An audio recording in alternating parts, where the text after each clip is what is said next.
Alright, picking up where we last left off with the Fractured Heart of Stathmore. It's kind of a lazy session today. We have the Halfling Ranger that will be rejoining us, the Halfling Sorcerer, the Human Witch Hunter, but we also have a very eccentric android bard that was able to join the party.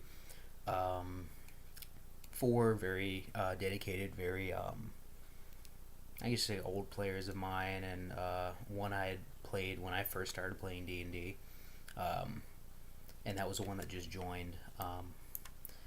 So anyway, the it picked up where left off. Campion had been defeated, and Yanok had asked the players to come back the next day. Because he had a little bit of something. He's pretty known to kind of set up jobs stacked one against the other, not just for laziness sake, but just because that's just how he was. So he asked them to come back tomorrow. So they have a good amount of the day since they went there in the morning, took care of his little rat problem, and so they went to the Bosom Stop and Trade, which is a general goods store.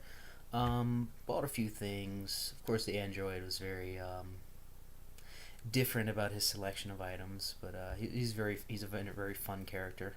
Hopefully, I can get him to do a spotlight for his character. The blind sorcerer, who we found out is able to see through holding this book, which is weird because that's also how he lost his sight. Can't wait to explore on that one. Decided to go to the library, and where he saw two players, two people playing what's known as sorcery, which is Magic the Gathering. If any of you are savvy into card games, which I'm certain you are. So he ended up finding a spell in a book. Hasn't quite told the rest of the party, which I'm interested to see where that goes. So the android basically performs at the local bar as he usually does. So that's where they spend a good part of their night. Then the party awakens to newspapers hitting their door, with three main articles in it. One being called "Diamond is Unbreakable," which is explaining how a couple of years ago how can I say it, the shopkeepers kind of maintained the economy of Bosom, and really just kept everyone together. Even helped one of the party members and his sister after one of their villages was completely demolished by goblin raids. So yeah, that was a interesting little tidbit. The next one being about a character that the character of interest, a goblin walking out of a bar from the basement after a flash of light, and he wasn't down there originally. So, and then finally about a character named, I don't know if I named him. If I didn't, then in the session, then I'll keep that. I'll keep that in case any of the players are watching. Keep that to myself. Anyway, so they read the newspaper. The human witch hunter grabs a bunch of pastries from the shop, since they're doing a whole big promotional thing, recognizing the shopkeepers of the area, which just so happen to be Serafina, if I'm pronouncing that right, which is the ranger's sister, Wendell's sister.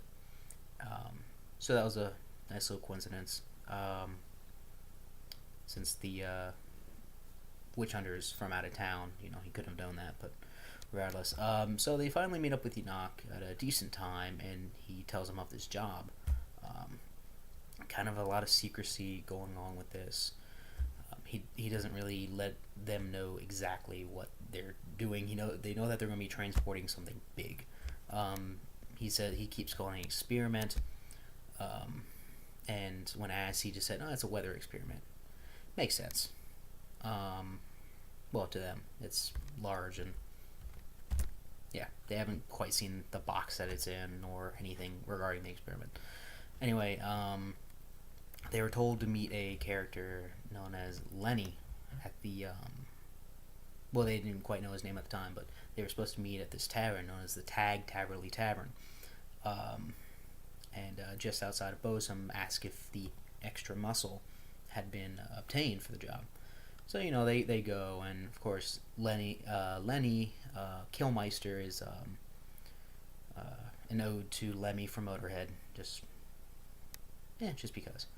Um, he's telling them, well, don't quite have the extra muscle for the order yet.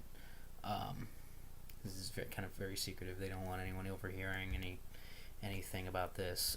Not even to use the word experiment. Of course, one of my players does, even though they were told not to. If you're watching, I'm assuming you know who you are, and you should be ashamed of yourself. Anyway, Yannick was going to tell them about another job to keep them busy, and that was that two children had gone missing, which they are called they're Yaters, is their last name, and Lemmy told them they can find a little bit more about them from the either the sheriff, their neighbor, or the parents. So they go to the parents' house. A nice nat 20 roll with a +5 persuasion got them in the front door to check out the kids' room. They found a dent in the wall. Whether that's pertinent to the runaway is up to them. But the room is mostly barren. There's a lock on the outside of the window that seemed to have been whittled from both the inside and the outside, or taken apart, whether through a small instrument or whatever else. And they also found tracks outside the house, as well as a lock on the inside of the door. So, the players had a lot of different interpretations. Obviously, I can't say whether they were right or wrong. And this is where we kind of called it a night. One of the players just kind of fell off the mic. He either fell asleep or something. I don't know. So a good 2-hour session. I guess we'll find out what happens in this mystery next week.